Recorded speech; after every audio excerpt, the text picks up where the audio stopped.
Financial planning. నీ దగ్గర 100 రూపాయలు ఉంటే ఆ 100 రూపాయలని నువ్వు ఎలా ఖర్చు పెట్టుకుంటావు అనేది చాలా ఇంపార్టెంట్. నీ లైఫ్ దాన్ని బట్టి డిసైడ్ అయి ఉంటుంది.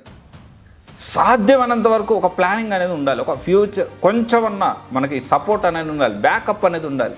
ఒక 25-30 వేలు రాగానే ఇమ్మీడియట్గా ఐఫోన్ కొనుక్కోవడం, లక్షలు పెట్టి బైక్ కొనుక్కోవడం, ఇఫ్ నెసెసరీ నీ దగ్గర గట్టిగా అవసరమైతే నీకు ఎమర్జెన్సీ అయితే నీ దగ్గర డబ్బులు ఉంటాయా? ఉండవు. Financial planning. ఇప్పుడు చాలామంది అంటే ఇప్పుడు ఇది ఎందుకు మాట్లాడుతున్నా అంటే 1 లక్ష సంపాదించే వాళ్ళ లైఫ్, సాఫ్ట్వేర్ లైఫ్ హైదరాబాద్ కానీ బెంగళూరులో కానీ ఎలా ఉంటుందో మనం ఇప్పుడు ఈ వీడియోలో డిస్కస్ చేసుకుందాము.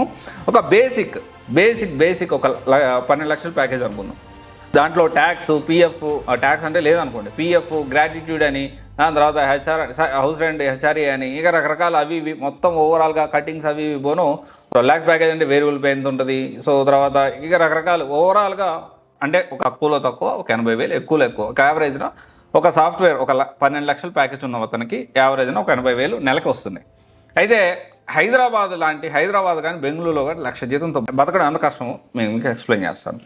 సో దీంట్లో నేను రాసుకున్నాను అసలు ఎంత అవుతుంది ఏంటి ఖర్చు అనేది.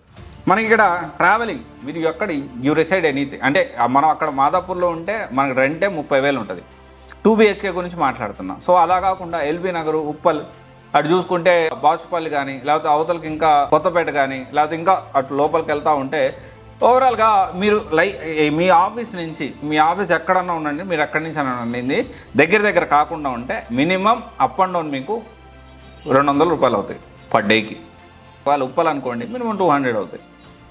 ఓకే, అంటే ఉప్పల్ మెట్రో స్టేషన్ కిందే మన ఇల్లు ఉండదుగా, మళ్ళీ అక్కడి నుంచి బైక్ అక్కడ పార్క్ చేసుకొని వస్తాం మనం.